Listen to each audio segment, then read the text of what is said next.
9వ అధ్యాయము 1వ వచనం నుంచి, నా పూర్ణ హృదయముతో నేను యెహోవాను స్తుతించెదను. యెహోవా, నీ అద్భుత కార్యములన్నిటినీ నేను వివరించెదను. అది సంగతి. మరి గమనించినట్లయితే ప్రియమైన దేవుని బిడ్డలారా, మహోన్నతుడా, నేను నిన్ను గూర్చి సంతోషించి హర్షించుచున్నాను. నీ నామమును నేను కీర్తించేదనని కీర్తనకారుడు చాలా స్పష్టంగా చెబుతూ ఉన్నాను. ఇక్కడ మనం గమనించాల్సిన విషయం ఏంటయ్యా అంటే, నిజముగా దేవుణ్ణి ఆరాధించడము అంటే, లేదా మనం కన్నీరు గార్చి ప్రార్థన చేసే సమయం ఎప్పుడు చెప్పండి? లేదా మనం ప్రార్థన చేసేటప్పుడు మనకి వద్దన్నా కానీ కన్నీరు ఎప్పుడు వస్తుంది చెప్పండి? అమ్మా, డాక్టర్ గారు మాట్లాడుతుంటే ఏమొచ్చేసినట? ఏమొచ్చిందమ్మా? కన్నీరు వచ్చేసినట. సో మనము మన యొక్క కన్నీరు ఎక్కడి వరకు లిమిటెడ్ అయిపోయిందంటే, మన శ్రమ వరకు మాత్రమే లిమిటెడ్ అయిపోయింది. మనల్ని దాటి ఆ శ్రమ ఎప్పుడైతే మనల్ని దాటి వేరే వాళ్ళకి వెళ్తుందో అప్పుడు రాదు కన్నీరు. నా వరకు అయితే కన్నీరు వస్తుంది, నా తల్లిదండ్రులకైతే రావచ్చు, మహా అయితే నా భర్తకైతే రావచ్చు, లేదా నా భార్యకైతే రావచ్చు. ఇంకా పిల్లలు పుడితే పిల్లల గురించి ఏమైనా వస్తే రావచ్చేమో. అత్తమామల గురించి కానీ, ఆడపడుచుల గురించి కానీ, కోడళ్ళ గురించి కానీ వచ్చిందా? రాదుగా, రాదు. ఇక్కడ నేను చెప్పిన సాక్ష్యాల్లో ఒక పాయింట్ మనం లేవదీయవచ్చు, కానీ మళ్ళీ మీ ఇంట్లో నేను గొడవ పెట్టిన కానీ లేవదీయట్లా.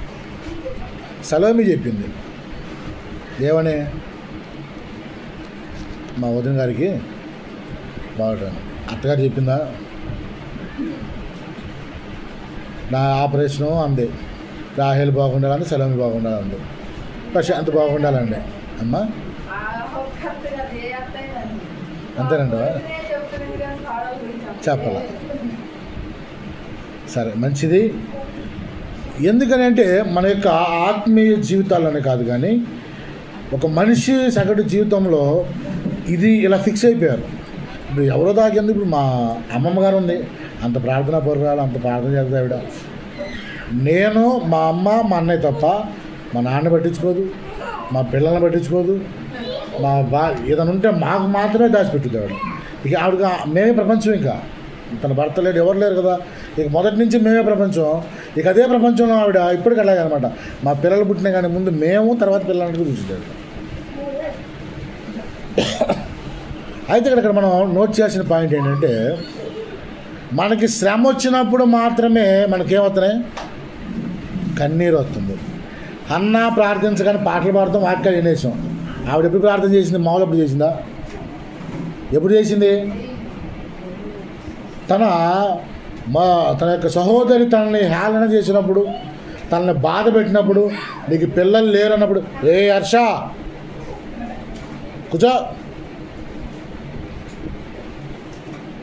కూర్చొని అమ్మా ఇలా చేసినప్పుడు ఆవిడికి బాధ వేసినట్టు అప్పుడు కన్నీరు కార్చడం ప్రారంభించిందట. మరి యాకోబు భార్యలైనటువంటి లేయా, రాహేల్ అనేది ఉన్నారు. రాహేలు కూడా ప్రార్థన చేసినట్టు కన్నీరు కార్చి ప్రభు ఆవిడ మాట నాట. ఎప్పుడు ఏడ్చింది? పిల్లలు లేనప్పుడు, తనకి శ్రమ కలిగినప్పుడే ఏడ్చింది. సో మనకి శ్రమ కలిగినప్పుడే కన్నీటి ప్రార్థన అనేది మనకి వస్తుంది. బట్ కానీ దేవుడు మన నుంచి ఏం ఎక్స్పెక్ట్ చేస్తున్నాడంటే, మన ఆత్మీయ జీవితం కొరకు మనం కన్నీరు గార్చాలని ఎదురు చూస్తున్నాడు. హల్లెలూయా. దేని కొరకట? ఆత్మీయ జీవితం కొరకు, మన ఆత్మీయ జీవితాల కొరకు, మన తోటి ఆత్మల కొరకు మనం ఎప్పుడైతే ప్రార్థన చేస్తామో ఆ కన్నీటికి విలువ ఎక్కువ అంటున్నాడు మన దేవాతి దేవుడు.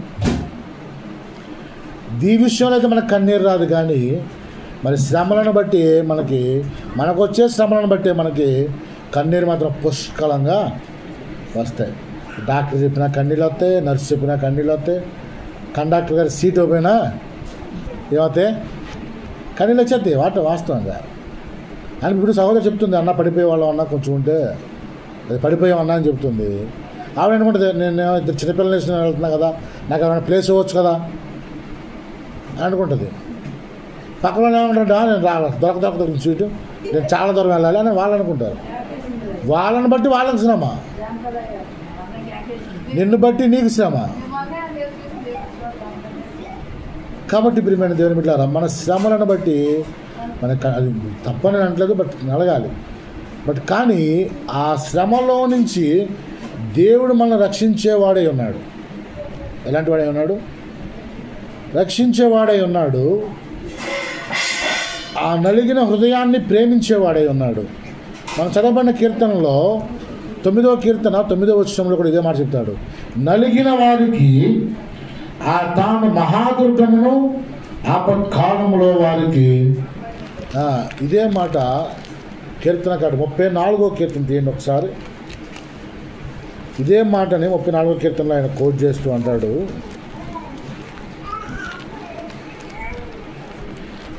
చదవండి 18వ వచనం చదవాలి.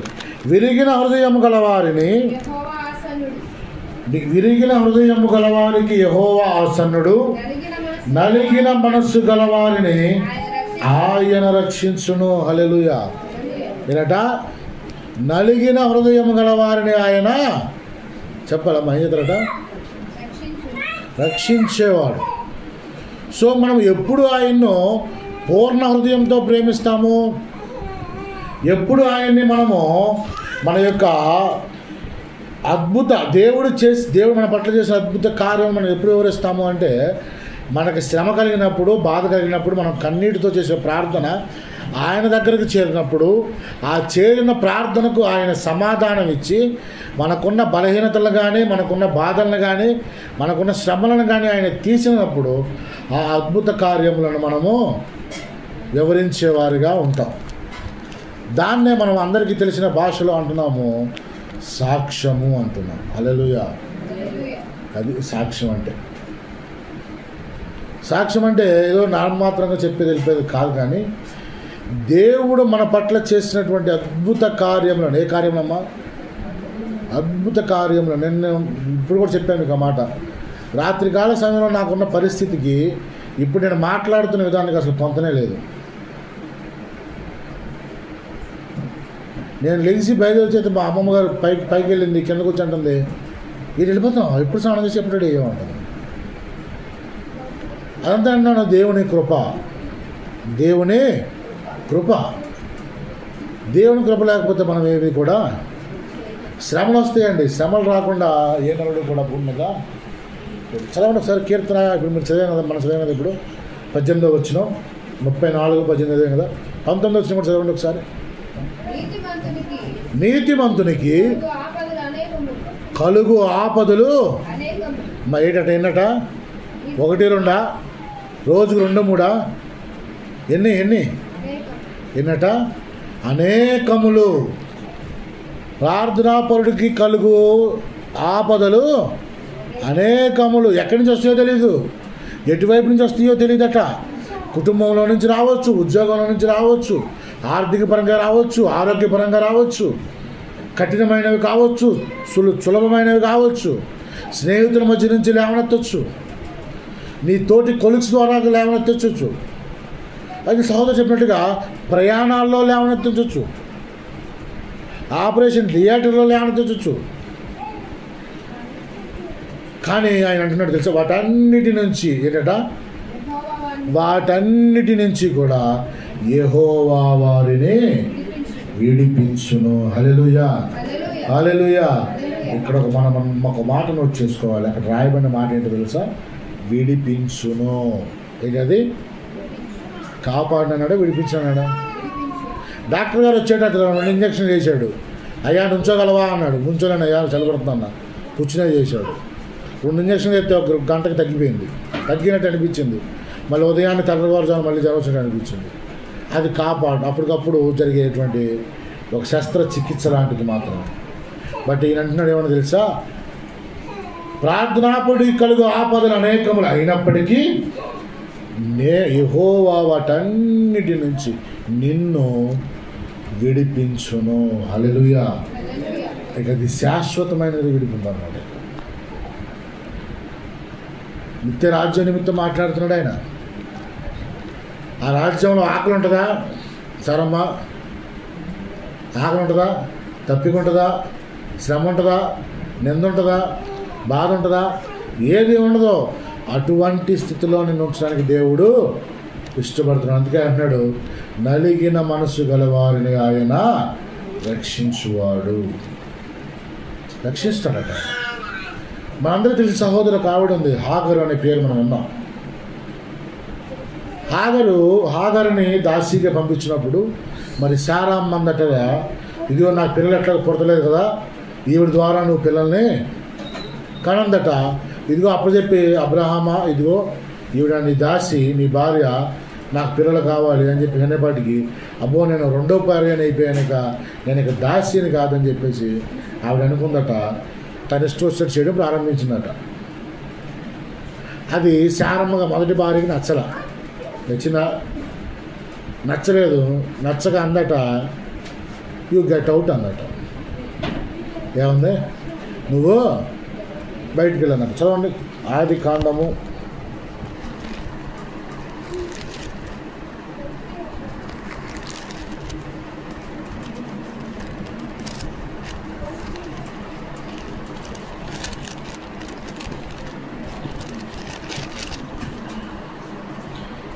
16వ అధ్యాయం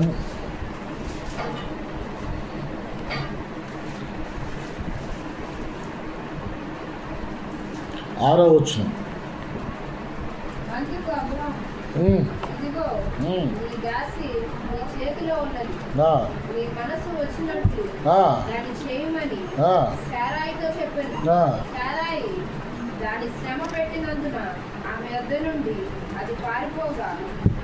చాలా తల్లి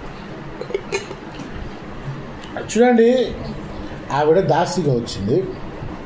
దాసిగా వచ్చినటువంటి ఆవిడ్ని ఈ అమ్మాయి కొంచెం మంచి అవకాశం ఇచ్చింది. దాన్ని బట్టి ఆవిడ దుర్వినియోగం చేసుకున్న తర్వాత అబ్రహాం అన్నాడు, ఇదిగో నువ్వు నాకు ఇచ్చావు, ఇదిగో నేను మరణ నీకు ఇచ్చాను, నువ్వేం చేసుకుంటావో చేసుకో అని చెప్పి సారాకు చెప్తే అక్కడ రాబడినమాట, సారాయి దానిని శ్రమ పెట్టినందున. ఇప్పుడు హాగర్కి ఏం కలుగుతుందట చెప్పాలి. నీకు ఇచ్చిన ఆధిక్యాన్ని దేవుడు ఏదో చిన్న అవకాశం ఇచ్చానుకో, దాన్ని బట్టి నువ్వు గర్వించడం ప్రారంభించావు అనుకో, ఏదో ఒక రూపంలో నీకేమొస్తుందట శ్రమ, ఏదో ఒక రూపంలో నీకు బాధ, ఏదో ఒక రూపంలో వచ్చేస్తుంది. అంటే దేవుడిచ్చిన దాన్ని బట్టి మనము నిరంతరము ఆయన స్తుతిస్తూ ఉండాలి, కీర్తిస్తూ ఉండాలి. కానీ ఇది నాకు చూసి ఎలా వచ్చిందో అని చెప్పి దాన్ని బట్టి నువ్వు గర్వించే పద్ధతిలో ఉండకూడదు. అలా ఎప్పుడైతే ఉన్నావో వెంటనే నీకు వచ్చేటువంటి మరొక అవకాశము శ్రమ.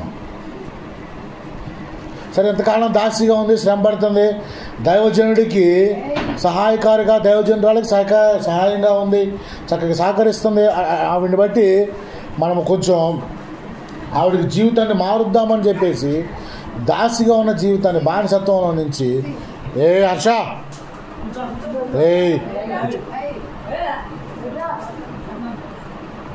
కలుపుదే కర్లేదు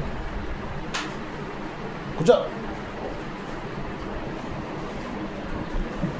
మరి ఆవిడకున్నటువంటి దాన్ని బట్టి మంచి అవకాశం ఇచ్చారు, దాన్ని ఆవిడ సద్వినియోగం చేసుకోలేదు. అందుకు ప్రతి మాట చెప్తాను, దేవుడు మన పట్ల చేసిన కార్యాన్ని సాక్ష్యం ఇవ్వడం మంచిది, బట్ కానీ ఆ సాక్ష్యము మందిరంలో ఇవ్వడం మంచిదే. నీ సాక్ష్యము సంఘంలో కంటే కూడా ఎక్కడ ప్రాముఖ్యంగా ఉండాలి అమ్మా? సమాజంలో ఉండాలి అమ్మా. ఎక్కడ ఉండాలి? సమాజం అంటే సంఘంలో చెప్పాలి, మంచిదే, అది దేవుని మహింపరచడం. బట్ దానికంటే కూడా ప్రాముఖ్యంగా వ్యక్తుల దగ్గర మీరు మాట్లాడాలి, వ్యక్తిత్వాల గురించి మాట్లాడాలి. మన క్రైస్తవ మార్గాన్ని గురించి ఇలా అయిపోయింది నా పట్ల, కానీ దేవుడు గొప్ప కార్యాన్ని చేశాడు, దేవుడు నిలబెట్టాడు. ఈరోజు మీకు వాక్యం అందించే స్థితిలో దేవుడు అందించాడు అని ఎప్పుడైతే మనం చెప్పగలుగుతామో అప్పుడే అది నిజమైన సాక్ష్యముగా దేవుణ్ణి మహింపరిచే సాక్ష్యంగా ఉంటుంది. అలా కాకుండా ఏ రాత్రి జ్వరం వచ్చిన సుబ్బారావు గారు వచ్చాడు, 2 ఇంజక్షన్ ఇచ్చాడు, సెట్ గారు బాగా చేస్తున్నాడు ఇంజక్షన్ అన్నాడు అనుకో, అది ఎవరికి మహిమ? దేవునికా? ఇక్కడ మాత్రం వచ్చి దేవుని కృపను బట్టే అని మందులను చెప్తావు, అక్కడ మాత్రం డాక్టర్ని దేవుడు చేసేస్తున్నాం. అది సరైన పద్ధతి. డాక్టర్కి ఆ జ్ఞానం, పలానా జ్వరం వచ్చింది, పలానా ఇంజక్షన్ చేస్తే అది తగ్గుదని ఇచ్చిన జ్ఞానం ఎవరు ఇచ్చారు? ఆపరేషన్ చేసే ముందు మొత్తం ఇంజక్షన్ ఇస్తారు తెలుసా? ఏమో తెలుసా? మొట్టమొదటి మొత్తం ఇంజక్షన్ ఎప్పుడు ఇచ్చారు అమ్మా? ఐడియా ఉంది? ఎనస్థీసియా ఇస్తారు కదా. ఎనస్థీసియా ఫస్ట్ ఎక్కడ జరుగుతుంటారు? ఏ హర్ష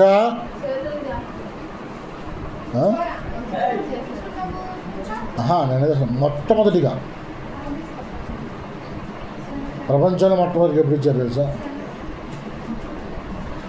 ఎనస్థీసియా అమ్మా. మొత్తం ముందు యెహోవా అతనికి గాఢ నిద్ర కలగజేయగా అతను నిద్రపోయాను. అతని ఎముకలలో నుంచి ఒక ప్రక్కటి ఎముకని తీసి దాని నుంచి ఏ తయారు చేశాట? మరొక మనిషిని తయారు చేశాట. హల్లెలూయా. అంటే ఫస్ట్ ఎనస్థీసియా, ఫస్ట్ మొత్తం మంది ఎవరికి ఇచ్చారు చెప్పండి సార్? చెప్పండి. మొత్తం మంది అంటే అర్థం ఏంటి? గాఢ నిద్రేనా? మన శరీరం మనకు తెలియబడానా? సో ఫస్ట్ ఎనస్థీసియా ఎప్పుడు వచ్చింది? ఆదాముకు దేవుడు ఇచ్చాడు. 6000 సంవత్సరాలు, 6000 కాదులే, ఆల్మోస్ట్ 4000 సంవత్సరాల తర్వాత మరలా ఇంగ్లాండ్ సైంటిస్ట్ ఆయన కనుక్కున్నాడు మళ్ళీ.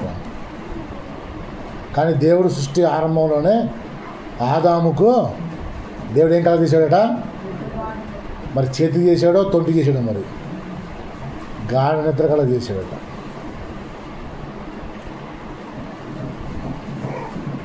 అవమ్మందా? కయ్యూని కందా? ఎట్టకందే? సలం రాయాలి. అక్కడ డాక్టర్ ఎవరు? గవర్నమెంట్ డాక్టరా, ప్రైవేట్ డాక్టరా? ఎవరు చేశారు? మంత్రసాని చేసిందా? అప్పుడు ఉన్నది ఇద్దరే కదా, ఆదాము అవే కదా ఉన్నది. కంటుంది, అవాయిడ్ చేసింది. అక్కడ ఉన్నది ఎవరండి? ఎవరు అర్థాలి అప్పుడు? ఆదాము అవ్వ తప్ప ఇంకెవరు లేరు కదా. తర్వాత ఎవరు పుట్టారు? కయ్యూని తల్లి.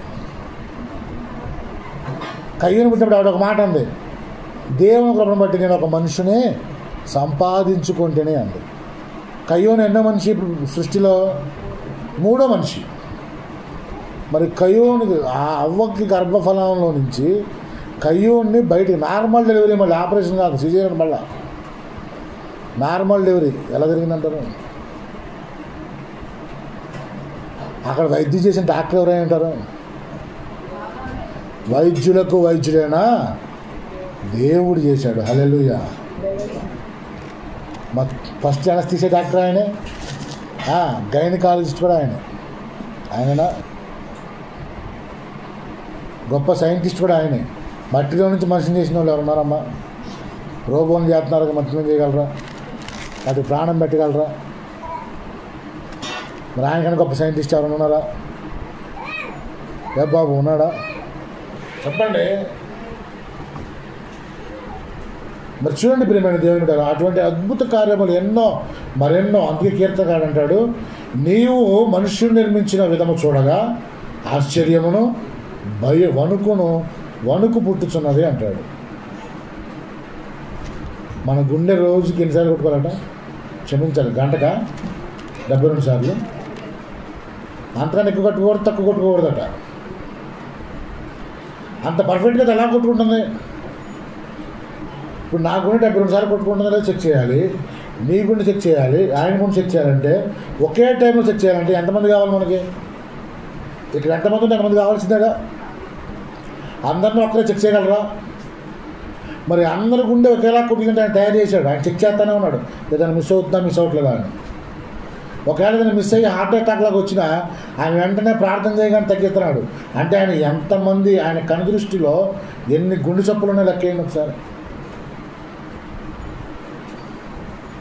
ఆ గుండె కొట్టుకోకపోతే, ఆ గుండెలోంచి రక్తం సరఫరా చేయకపోతే, మన నరనరాలలోనికి ఆ రక్తం వెళ్ళకపోతే, రక్తం అనగా ప్రార్థన అనేటువంటి, క్షమించాలి, ప్రాణం అనేటువంటి రక్తం వెళ్ళకపోతే మన పరిస్థితి ఏంటో ఒకసారి ఆలోచించండి.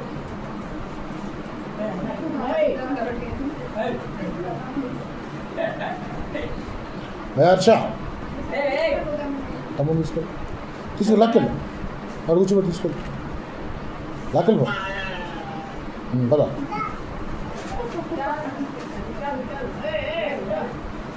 తీసుకెళ్ళి నువ్వు ఆగమ్మే లేకపోతే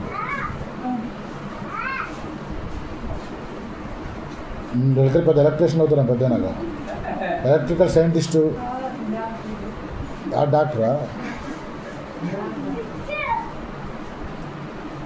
మరి అయితే నువ్వు ఈలోపు కోట్లు సంపాదించాలి. చూడండి, దేవుడు ఇచ్చాడండి అద్భుతాలను మనం ఆస్వాదించుకుంటూ, ప్రభువా థ్యాంక్ యూ, నాకు ఊపిరిచ్చావు థ్యాంక్ యూ, నీరు ఇచ్చావు థ్యాంక్ యూ, మరి భూమిని ఇచ్చావు నాకు థ్యాంక్ యూ అని చెప్పేసి అలా థ్యాంక్స్ చెప్పుకుంటూ వెళ్ళిపోవాలి తప్ప ఇది దేవుడు ఇచ్చింది కాదు, నాకు ఘనతను బట్టి వచ్చిందని మనం ఇప్పుడు కూడా అనుకోకూడదు. మరి అలా అనుకుందట హాగరు, నాకేంటి ఇంకా నేను బానిసను కాదనుకుందట. వెంటనే ఏమొచ్చిందట చెప్పాలి, ఏమొచ్చిందట? శ్రమ వచ్చేసిందట. శ్రమ వచ్చేసి అడవిలోకి వెళ్ళిపోయింది. అక్కడ ఏడవడం ప్రారంభించింది. ఎక్కడ?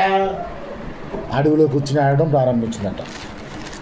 అలా ఏడుస్తూ ఏడుస్తూ దేవుడికి ప్రార్థన చేయడం ప్రారంభించిందేమో మా తల్లి. అక్కడ రాయబడిన మాట తెలుసా? 11 వచ్చిందామండి. మరి యెహోవా దూత, ఆదికాండం 16వ అధ్యాయము 11 వచ్చిన, మరియు ఇదిగో అది సంగతి. ఎవరికనట? శ్రమ వచ్చింది. శ్రమను బట్టి ప్రార్థన చేయడం ప్రారంభించింది. ప్రార్థన చేసిన వెంటనే దూత చెబుతున్న మాట ఏంటి తెలుసా? యెహోవా నీ మొర. ఎందుకన్నారంటారు? ఏమా అను గారు ఎందుకన్నారంటారు? ఈ వాక్యాన్ని ఆధారం చేసుకుని నలిగిన మనసు గలవారిని ఆయన రక్షించువాడై ఉన్నాడు కాబట్టి. హల్లెలూయా. మరొక తల్లి ఉంది, మనందరికీ బాగా తెలుసు, యాకోబు భార్య అయినటువంటి రాహేలు. ఎంతో ప్రేమించి పెళ్లి చేసుకున్నాడు, ఎంతో ఇష్టపడి పెళ్లి చేసుకున్నాడు, అంతా సవ్యంగా సాగుతుందిలే అనుకున్నాడు. కానీ రాహేలుకి దేవుడు పిల్లల్ని ఇచ్చడా?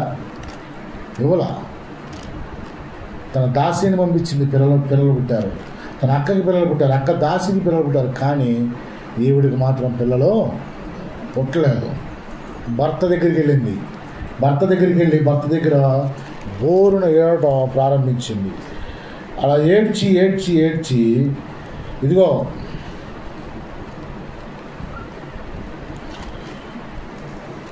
నీవు నా అక్కకి ఇచ్చావు, నా దాస్యాలకు ఇచ్చావు, మరి నాకు కూడా ఆ సంతానాన్ని ఇవ్వు అని చెప్పేసి ఏడవడం ప్రారంభించిందట. యాకోబు గారు చక్కని మాట చెప్తున్నాడు. ఏమనంటే, నీకు సంతతిని ఇవ్వడానికి నేను దేవుణ్ణి కాదుగా అంటే. ఆ మాటకు అర్థం ఏంటి? సంతానం ఇవ్వగలిగింది ఎవరట? గర్భఫలము యెహోవా ఇచ్చు బహుమానము. కాబట్టి ప్రియమైన దేవుని బిడ్డలారా, అదే మాటను యాకోబు రాహేలు చెప్పాడు. అమ్మా, ఇది నా దగ్గర కాదు నువ్వు ఏడ్చేది, దేవుని దగ్గరికి వెళ్ళి ఆడవాలి అని చెప్పినప్పుడు ఆవిడ ఆయన దగ్గరికి వెళ్ళి మరి ఏడవడం ప్రారంభించిందట. అక్కడ రాయబడి ఉన్న మాట ఏంటో తెలుసా?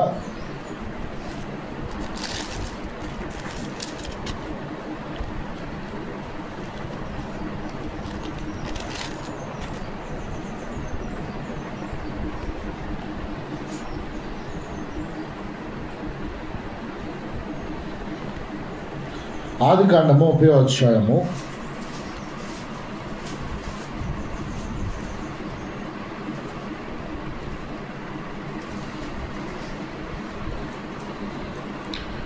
2వ వచనం. అమ్మ ఫస్ట్ నుంచి చదువుతాను.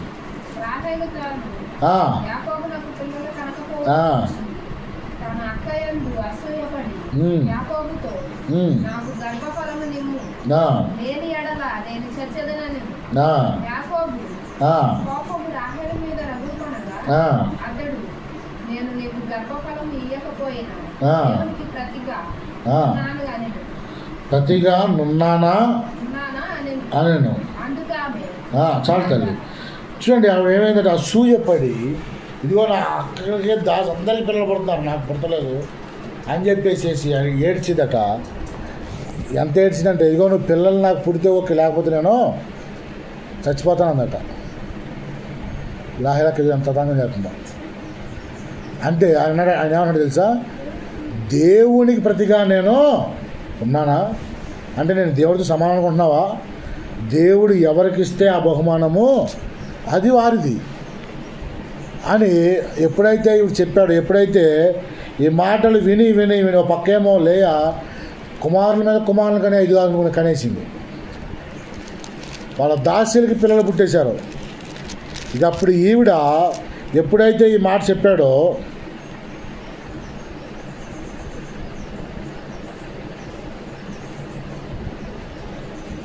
దేవునికి ప్రార్థన చేయడం ప్రారంభించిందట. 22వ వచనం చదువుతల్లి.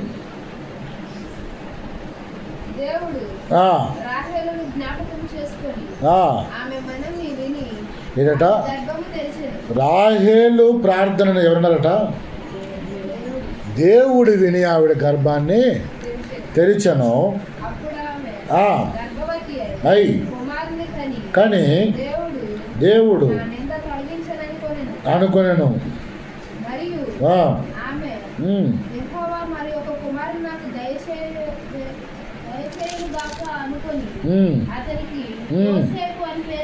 అని పేరు పెట్టాను. చాలు తల్లి. ఈవిడికి ఒక శ్రమ వచ్చింది, ఈవిడ ప్రార్థన చేయడం ప్రారంభించింది. దేవుడు మరలా ఆవిడ రక్షించాడు. ఎందుకు రక్షించాడయ్యా అంటే, ఆయన మనకిచ్చిన వాగ్దానం ఏంటి? నలిగిన మనసు గలవారిని ఆయన రక్షించును. ఆయన విన్నట.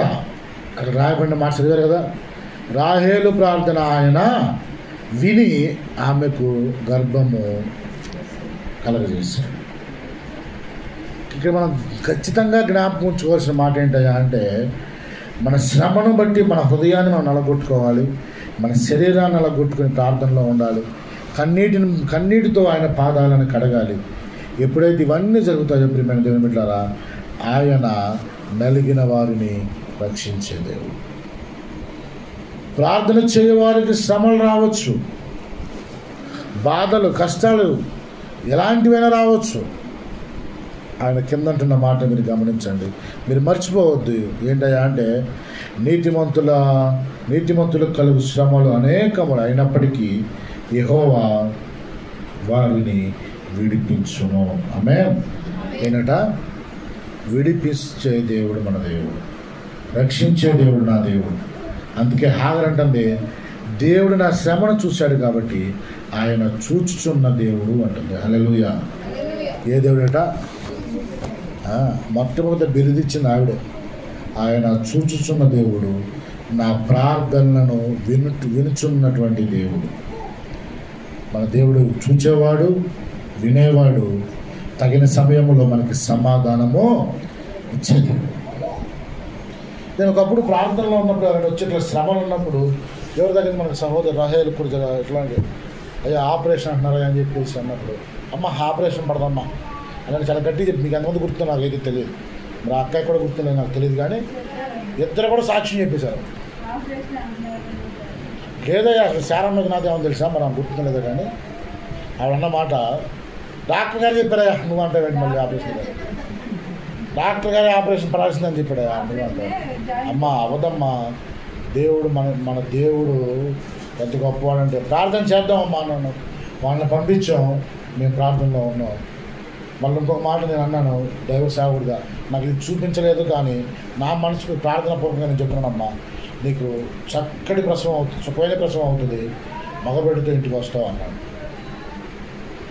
మరి వాళ్ళకి గుర్తుందో లేదో నాకైతే తెలియదు. అమ్మ గుర్తుందా? నీకైతే ఆపరేషన్ పడుతుంది, నేను ప్రార్థన పూర్వకంగా చెప్తున్నాను. బట్ కుమారుడి సంగతి అంటావా? నాకు అనిపిస్తుంది ఖచ్చితంగా నువ్వు కుమారుడిని తీసుకుని ఇంటికి క్షేమంగా మా వచ్చి ఇక్కడ నిలబడి సాక్ష్యం చెప్తాం అన్నాను. ఆ రోజు సాక్ష్యం చెప్పినప్పుడు ఆ బిడ్డ సాక్ష్యం చెప్తా ఏడ్చింది, నేను ఇక్కడి నుంచి నేను కూడా ఏడ్చాను. మీకు గుర్తుందో లేదో కానీ, ఎందుకంటే దేవుడు వాగ్దానం చేసిన దేవుడు నమ్మదగిన వాడు. హల్లెలూయా. మనం అన్నమాట మగ కుమారుడితో వస్తా అన్నాడు. సహోదరు ఎలా వచ్చింది? మగ కుమారులతో వచ్చింది. ఆమేన్, హల్లెలూయా. అప్పుడు చెప్పింది ఒక మాట, అద్భుతమైన మాట. నాకు అసలు నేను దేవుని అడిగింది ఇద్దరినే కుమారుడిని అడిగానన్నయ్య. దేవునికి స్తోత్రం. కానీ దేవుడి మాట మొదటి గర్భం అవ్వక ముందే మనం చెప్పడానికి దేవుడు అవకాశం ఇచ్చాడు. కానీ ఇప్పుడు అదే సందర్భం వచ్చినప్పుడు ఒక సహోదరికి, ఒక తల్లిగారికి ఆరోగ్యం బాగోలేనప్పుడు నేను ఈ సంఘంలోనే నేను ఆ మాట నేను చెప్పలేకపోతున్నాను. గల కారణం ఇదే సంఘంలో ఒక 3 సంవత్సరాల క్రితం జరిగిన సందర్భం. 3 సంవత్సరాలు అయిందా? 16 సంవత్సరాలు పెళ్ళైన ఒక స్త్రీ పిల్లలు లేరని చెప్పి అక్కడ తిరిగితే ఈ సంవత్సరం నువ్వు ఖచ్చితంగా గర్భాన్ని ధరిస్తావు అంటే అందరూ చెప్పారయ్యా అంది. అయ్యింది, గర్భం ధరించింది. ఎవరో అయ్యగారు చెప్పారట, నీకు ఎవరు పుడతారు మగబుడ్డే పుడతారని చెప్పారంట అయ్యగారు. పేరు కూడా పెట్టేశారట. నేను అన్నాను, అమ్మ అన్నీ పెట్టేశారు, బాగానే ఉంది. ఒకవేళ నాకెందుకో ఆడపిల్ల అనిపిస్తుంది అమ్మా, మీరు ఇంత కష్టం చెప్తారు కాబట్టి అనిపిస్తుంది నాకు ఆడపిల్ల పుట్టిద్దామా అంటే వేరే దగ్గర మీరు చెప్తారు అయ్యగారు. ఆ అయ్యగారు చెప్తారు ఆల్రెడీ బట్టలు కూడా కొనేసాం అయ్యగారు అన్నారన్నదమ్మా.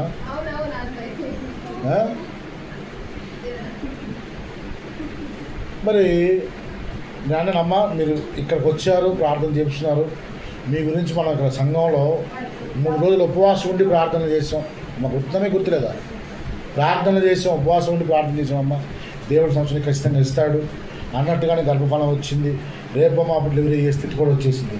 కానీ నువ్వు ఇంతవరకు సంఘంలో నిలబడి సాక్ష్యం చెప్పలేకపోయావు, మర్చిపో మాకమ్మా అని చెప్పేసి మనం వారం చేసి మరీ పంపించాం.